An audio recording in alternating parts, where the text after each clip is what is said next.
Hello and welcome to another edition of Critical Q&A, the show where I answer your questions based on what you have sent me by email at AskChrisShelton@gmail.com or have sent to me in the comments section of my Q&A videos. So if you leave questions in the comments section, I will pick them up, get them in my queue. But the best way to do it is to send them to me by email. Okay, guys, welcome to the show. I want to thank everybody watching for their channel support and all of that. A viewer asked me to remind all of you, and I thought to myself, yeah, I probably should promote this as well. I have my book, Scientology A to Xenu, An Insider's Guide to What Scientology is Really All About, out there on Amazon. You can see it here on the screen. And if you would like a signed copy of that book, I am more than happy to write an inscription and signature for you and send it to you. I only have about 3 or 4 copies of the book left physically here before I would have to order more. So anyway, if you contact me by email, let me know your address. We can work out the details of that. I think it's like $25 rather than $20 for the signature, but then you got to pay shipping and handling on all that. So anyway, just putting that out there for you guys, and I can arrange for that. And of course, I want to promote supporting the channel through Patreon, PayPal, etc. Also, I want to encourage everybody to that maybe new to the channel or maybe checking things out here, that there is a tremendous amount of evergreen content. In other words, videos that are always good. They're not timed. They're not no good anymore. They're still perfectly good to watch. And very, very useful for cult recovery, cult education, and understanding what coercive control is all about. That, at the end of the day, is what this channel is about, and certainly about cult recovery, my own, and trying my best to try to help other people along in their process. So, peruse the channel, check out the podcasts, check out the videos out here, the playlists. All of it is here for you, always. All right, and with that, let's get on with your questions. Michael Yoder, in your opinion, from all your studies, do you think there's a tipping point at which a benign group can become a destructive cult? What might that look like, and how can we watch for any particular signs? Yes, thank you for this question, Michael. It's a great one. And there are all kinds of signs we can watch for and be aware of when we're getting involved with a group and it starts maybe moving toward a more extreme version of itself, or it starts promoting ideals that are maybe different or even like the polar opposite of what it initially was promoting. Or maybe it appears that, things start appearing that were not present or self-evident at the beginning, and now you go deeper and deeper in and things are starting to appear that you're like, wait a minute, I don't know that I agreed to this part. And if that happens and it happens again and it happens again, you might start scratching your head a little bit and questioning the motives and intentions of the group you're part of, because transparency, openness, honesty, here are the rules, here's what we're doing, here's what this group is about, here's what we're trying to accomplish. And any group, if we kind of bring it back down to brass tacks, so to speak, any group that you're ever going to be part of, you're going to join or be part of because there's something you want out of that group, or there's something you can give to that group, or there's some skill or some service or some ability or something that you provide to that group that will help it in its ends, accomplishing its purposes. And you should be clear when you join any group, club, activity, anything at all, what it is you're joining. What is this activity really? Not what does it say it is, but what is it really? What does it do? Not just what does it say it does. This is where Google searches, Yelp reviews, all the stuff that we post all over social media. I mean, there's no shortage of just raw data out there with, to find out about just about any activity people are becoming part of these days. Red flags,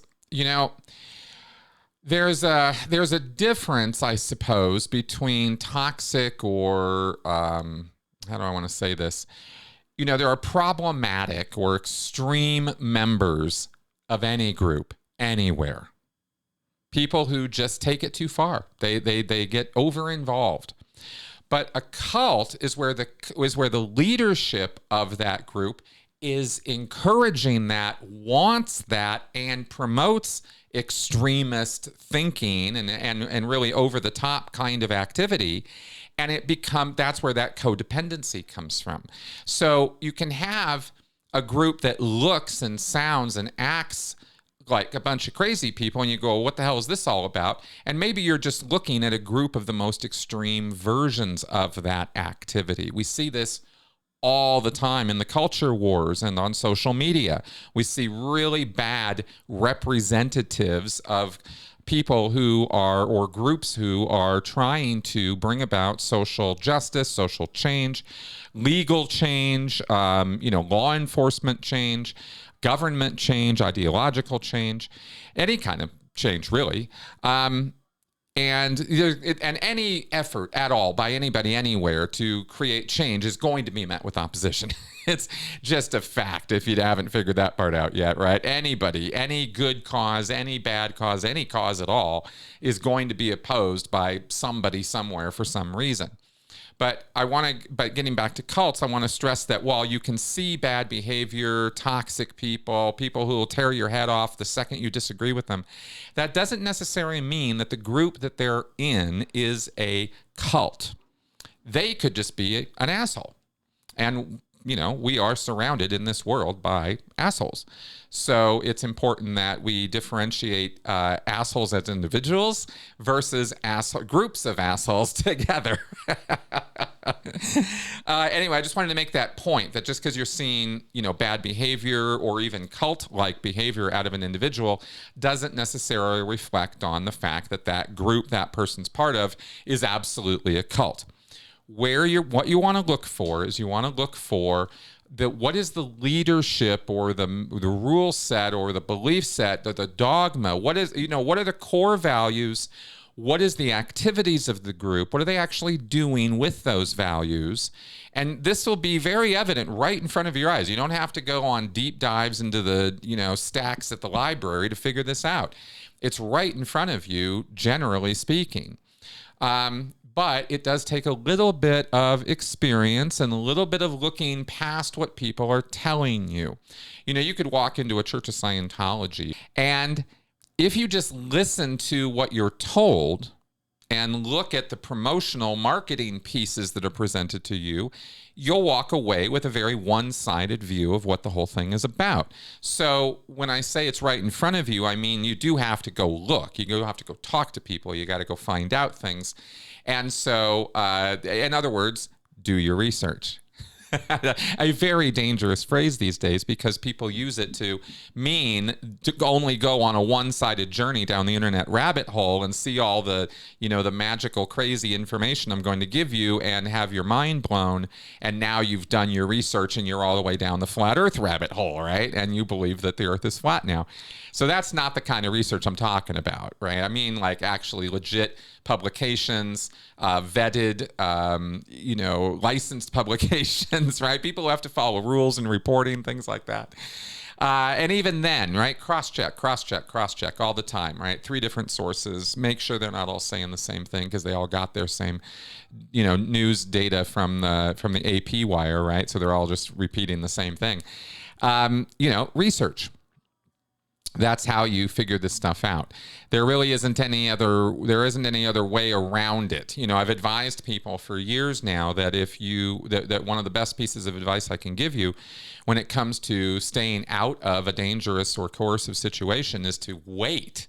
Stop. Give yourself time to think about and look at what you're getting involved in. Well, this answer today is more detail about what you should be doing during that time. Because, it's one thing to wait for your emotions to change, and that's very necessary in order to change your thinking. Your emotions very, very much heavily affect how you think and what you think. I don't know if you know that or not, but they clearly do. And when you are angry at somebody, you are thinking things about them that are very, very different than what you're thinking about them when you're happy with them. The emotions are what are changing your mind.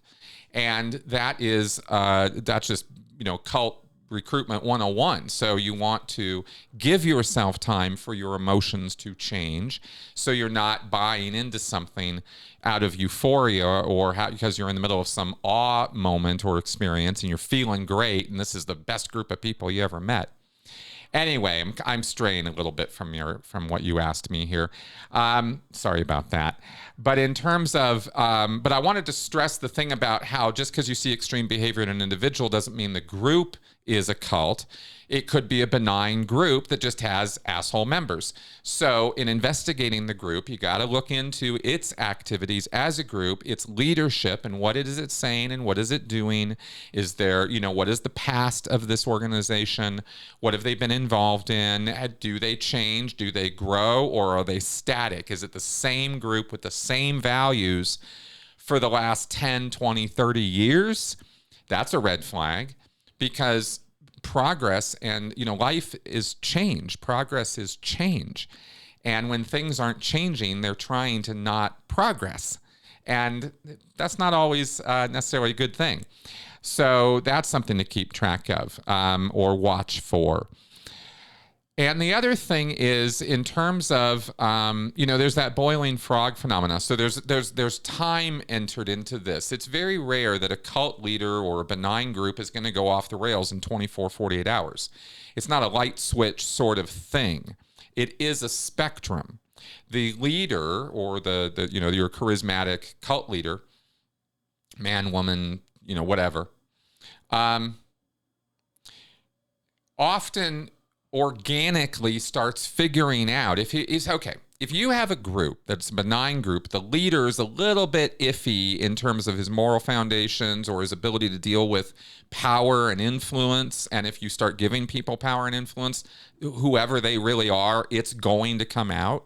And if what comes out starts moving over towards, power and control and domination, and you start seeing hypocrisy, you start seeing red flags of, wait a minute, he said last week that we can't do that, and now, these little bits, these little alarm bells that go off, we all hear them. If we pay attention to them is the hard part. So if you start seeing these little changes that you didn't, the key to it is, did you expect this? Was this predictable? Did you think this is where it was going to go or what's happening? And most importantly, are you comfortable with where it's going and what's happening? And if you're not, leave. Get out while you can, because the more that you go along with and sort of deny the red flags or negate them or say they're not, that's not real, that's not true. I wish I had listened to myself as a teenager when, my little red flags were going off about Scientology. I wish I had, because they were. I saw things and heard things that very, very much alarmed me and disturbed me when I was first getting involved in Scientology. And I didn't have the good sense to stand up for myself and say, no, this isn't right. I'm not going to do this anymore. I failed that test. So, everything I'm sort of throwing out here right now is advice in an effort to, get you to not repeat my mistake. So pay attention to the red flags. Ask questions. This is another huge red flag indication, right? Is, can you ask questions? What questions are you allowed to ask? And if they stop at a certain point where you can't question the leader or his intentions or objectives or goals or activities or past or present, if you can't question any of these things, or that people are getting in your way, or suddenly people are looking at you funny and you're getting this weird vibe, yeah, those are all red flags. So pay attention to those things, and that's really, those are the things that are going to tell you in the moment, whether things are going in the right direction or the wrong direction. Okay, anybody can have a bad day. Any leader or manager or supervisor or person that we grant authority to can certainly have a bad day or even a bad week. Don't let that be the cause for you leaving a group.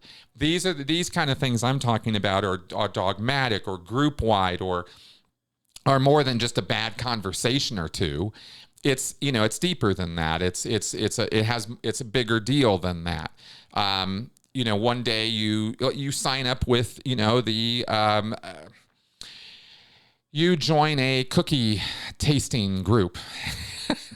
And the rule is that, in order for everybody to keep their health and everybody to, to stay fit or to stay in their, to stay sane or whatever, we're all only going to eat 5 cookies a visit or something, right? And then suddenly next, a week or 2 or 3 or a month or 2 or 3 into this thing, suddenly it's, oh, no, it's actually 10 cookies and you have to eat 5, right? And suddenly there's a bait and switch. There's a change. There's like this, wait a minute, what?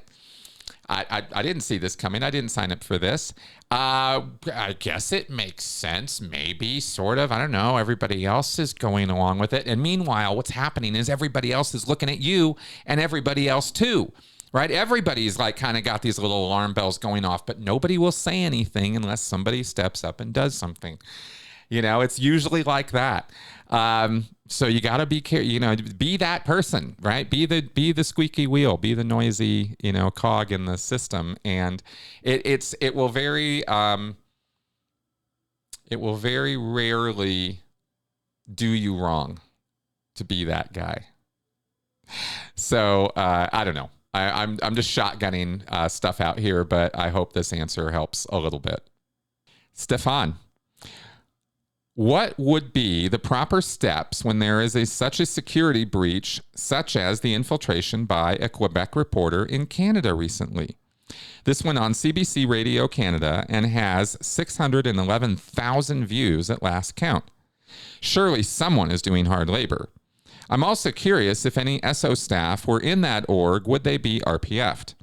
Oh, Canada, indeed. Do you think there could be other similar attempts in other nations or by English-speaking journalists? It's not easy to get by that meter check. Okay, well, thank you very much for this question. And yeah, that Canada story was really quite something. A reporter went in and infiltrated a Church of Scientology as though he was signing up for services, and they went back again and again. It wasn't just a one-off, and they had secret recordings, and they even went to sign up for the church's detox program, which is total bullshit and dangerous for you, by the way.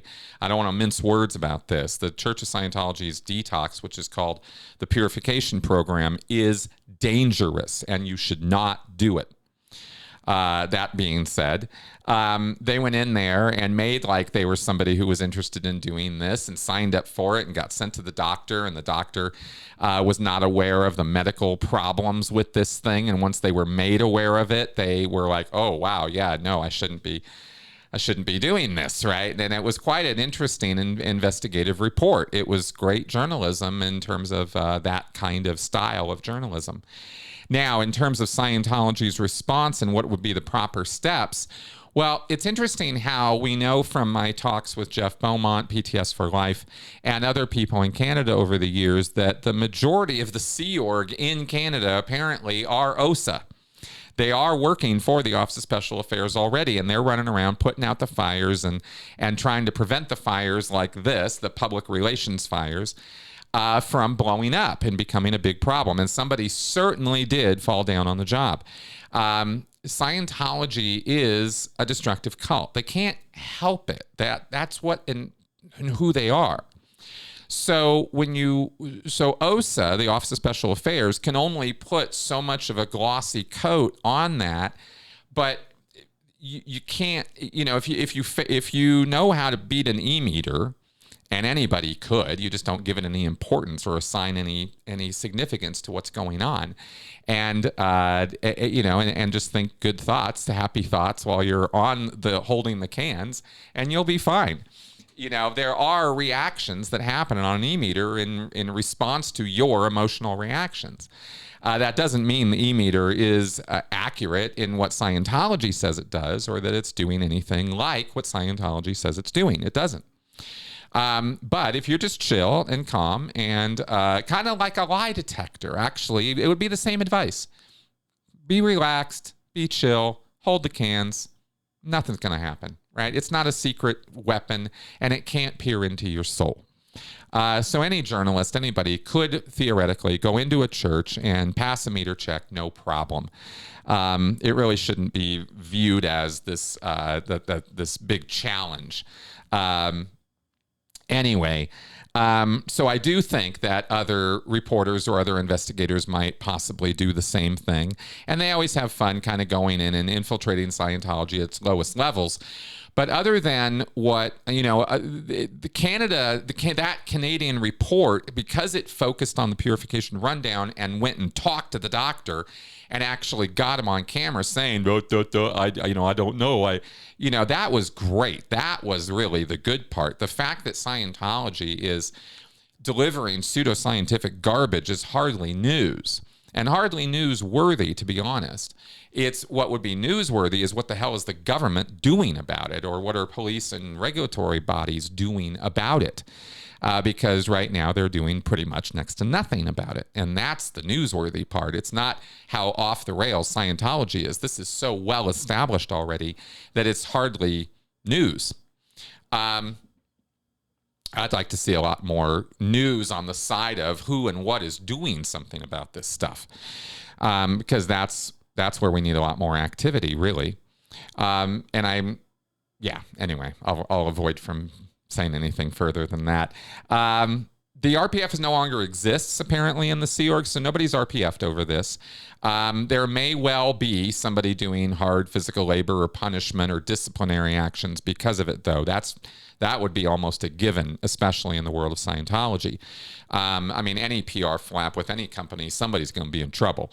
And the kind of trouble people get into when they're in a destructive cult is physical abuse and a whole laundry list of psychological torments and manipulations. So I don't, so I feel for those people. It sucks to know that that's the case, but it probably is. Somebody's head is on a pike over that. That's what they call it in Scientology, of course, is they put somebody's head on a pike. They're in trouble now, and everybody knows they're in trouble, so they don't make the same mistake, kind of thing. I don't know. That's about all I can really say about all of that. It's encouraging to see real investigative journalism being done of Scientology versus the, cheap clickbaity crap that so many people get up to that really don't help or advise much of anybody on anything. There's an awful lot of activity going on right now that is, a lot of noise, and, is it going to bring Scientology to its knees? I doubt it. We see noise in the past. We see so many articles about going in and doing a personality test and, ooh, look at how crazy that was. And who cares, right? That's not where the abuse is happening in Scientology. The abuse is happening at the top, and the abuse is happening in the auditing sessions, and the abuse is happening in the classrooms of Scientology and in the Sea Org installations of Scientology, the places that never get on camera. That's where the abuse is happening. So that's where we should be really directing our efforts as far as I'm concerned. But anyway, thanks for asking. Oscar Q. Zilch. What books did Hubbard ask that his followers read beyond the ones he authored? All right. Thank you very much for asking me this question. There is a book, there's a list rather of all the books or publications that L. Ron Hubbard ever mentioned in any of his lectures or writings. They put a full list together, compiled it many, many years ago. And a copy or two copies of every one of those publications is generally looked for or hunted down or found at used bookstores or somewhere to put into the one of the org libraries at every Church of Scientology that gets renovated. This LRH recommended list of books. Now, or LRH referred books, I should say. He didn't recommend all these books. He just referred to them at some point. And that's the closest thing I have to an answer. I don't have that list. It's pages and pages long, actually. It's quite a long, extensive list. But I remember it included things like The Golden Bow or Bow. It included Science and Sanity by Korzybski. Let's see, what else did he refer to often? He referred to Mary Baker Eddy's books. He referred to old occult books. He referred to magic books. He referred to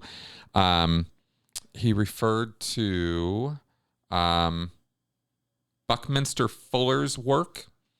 often. I called him Bucky, as though he was friends with him or something.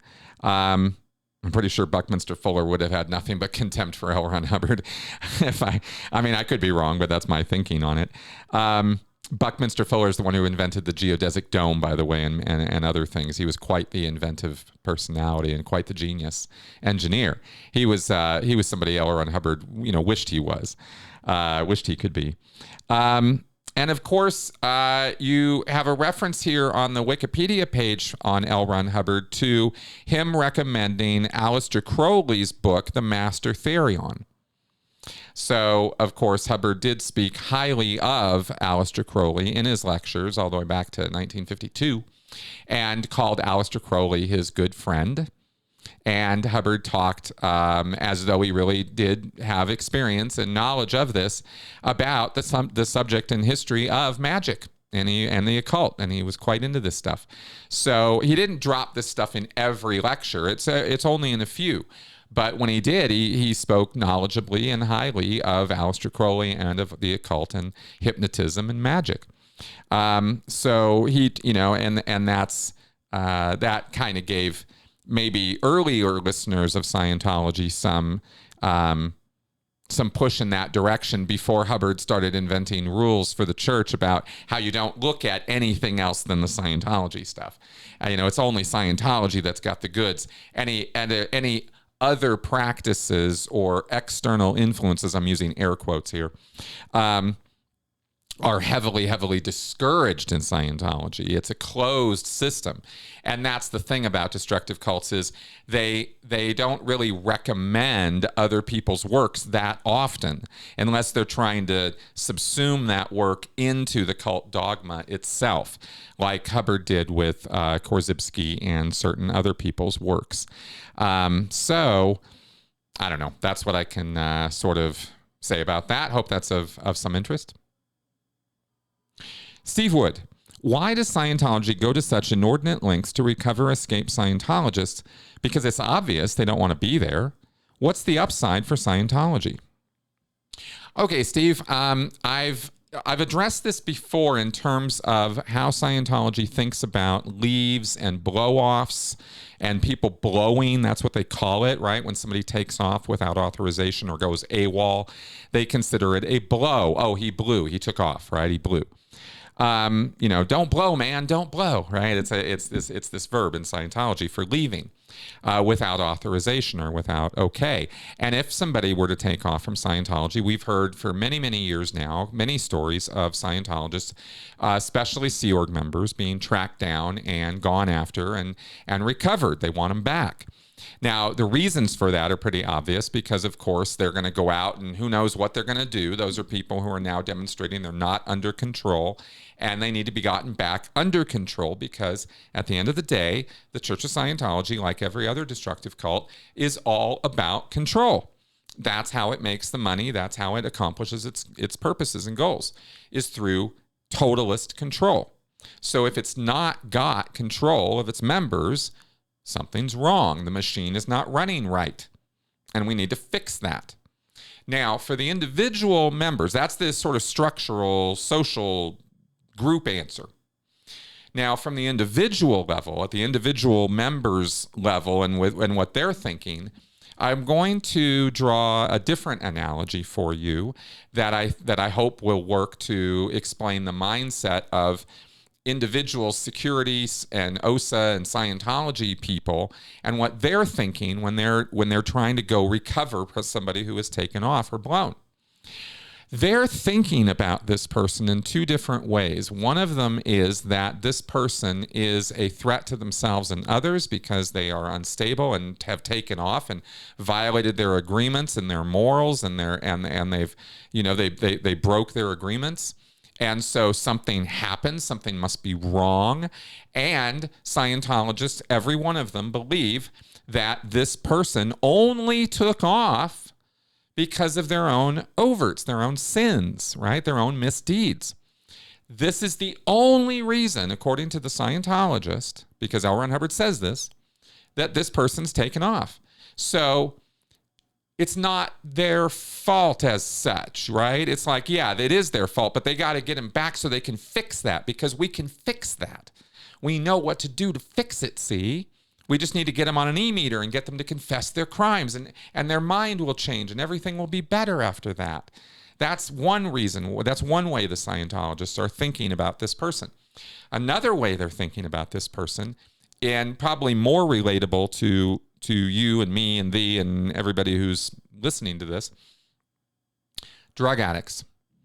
If somebody was at a rehab and they took off, their friends, their family, maybe the people who work at the rehab, but certainly people who care about that person, would do everything in their power to try to get that person back to rehab to finish what they started, because they see it as a net positive for this person. You were in the place that was fixing you. You were in the right place, and you took off. And we need to get you back to that place. Now, this is assuming, of course, that the rehab is not abusive or some horrible place, right? I mean, there are different reasons people leave.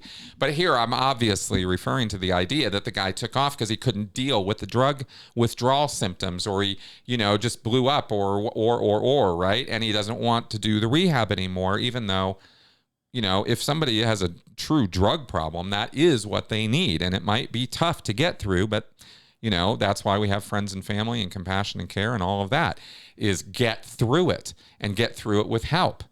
So the Sea Org members who go out to recover blown Scientologists look at them the same way.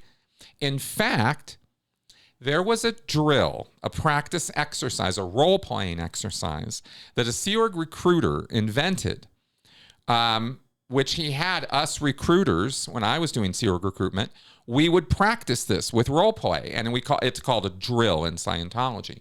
And what we would drill is your friend is a drug addict, and he's about to get on this bus. And when if he goes off on this bus, he's going to die. He's going to go off and he's going to get drugs, because that's what he says he's about to go do. And he's going to kill and he's going to die. You know it. What do you say to stop him? You need to get him to stop, and you can't touch him.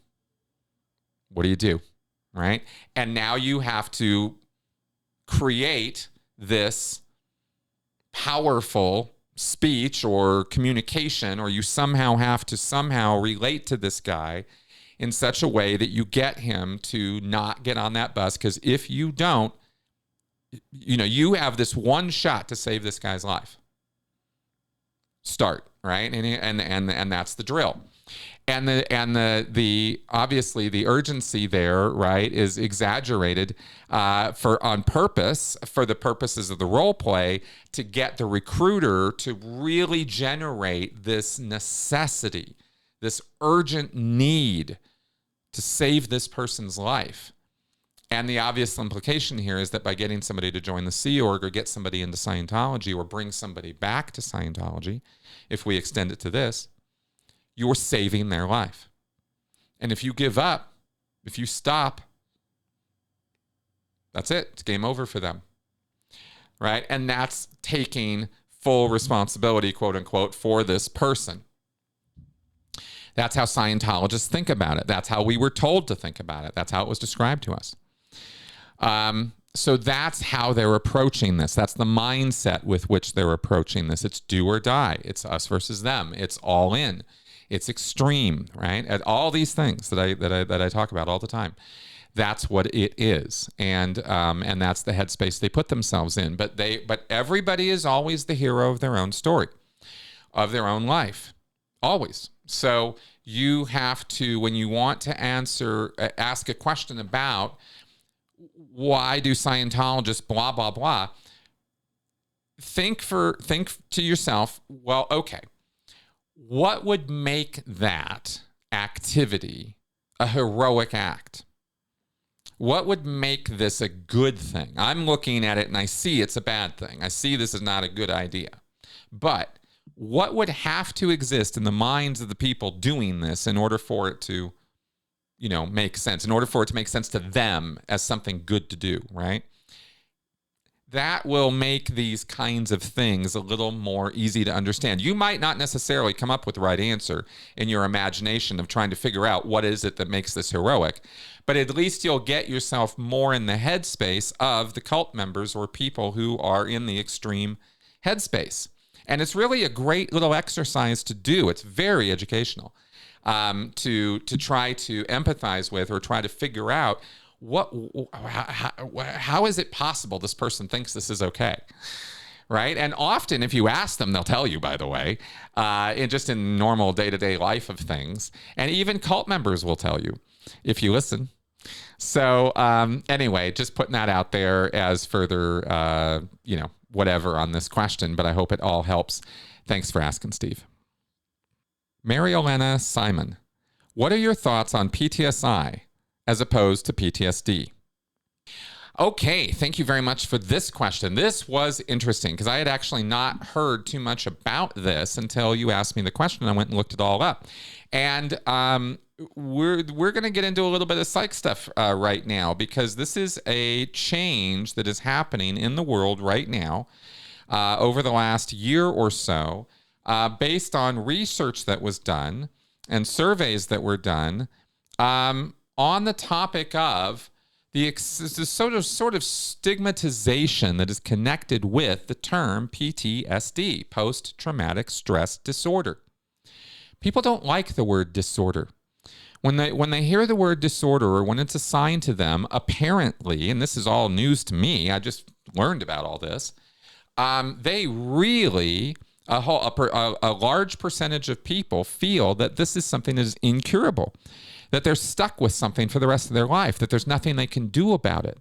And not only that, but there's a social stigmatization that occurs, and there's a professional level of problem that enters in when we're dealing with people in the military, law enforcement, or essential services who have a PTSD condition. Now, this is not a life-debilitating, end-of-life condition or terminal for somebody. PTSD means you have trauma from a traumatic episode, and that needs to be dealt with. And there are lots and lots of ways to deal with it. But we try to encapsulate or put together, well, what are all the problems and issues that people have when they have suffered from a major traumatic episode for them in their life?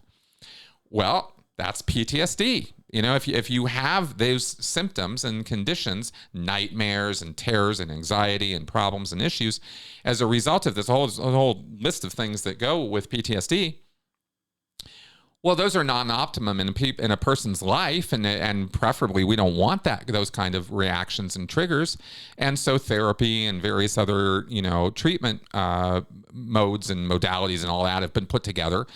And people should avail themselves of that. But often they don't. And often they don't because they are not well informed or educated on this thing, or they do get educated on it, but then somebody lays a bunch of crap on them about it anyway, and then they believe that rather than the education. And they can get really crazy, weird ideas about all of this. And it's probably made 20 times worse by the bozos in their life or around them in their professional and personal life who don't understand it, never took the time to look into it or know anything about it. And they hear the word disorder or PTSD at all, or anything connected with any kind of psychiatric or psychological, mishap or problem, and they assume the guy's crazy. Oh, you're something wrong with you then, right? Or they just invalidate it, or they say it doesn't exist. It's all just a bunch of psychiatric mumbo jumbo crap, and you don't have to listen to that. Drown your sorrows with a beer or a whiskey or something. That's all you need.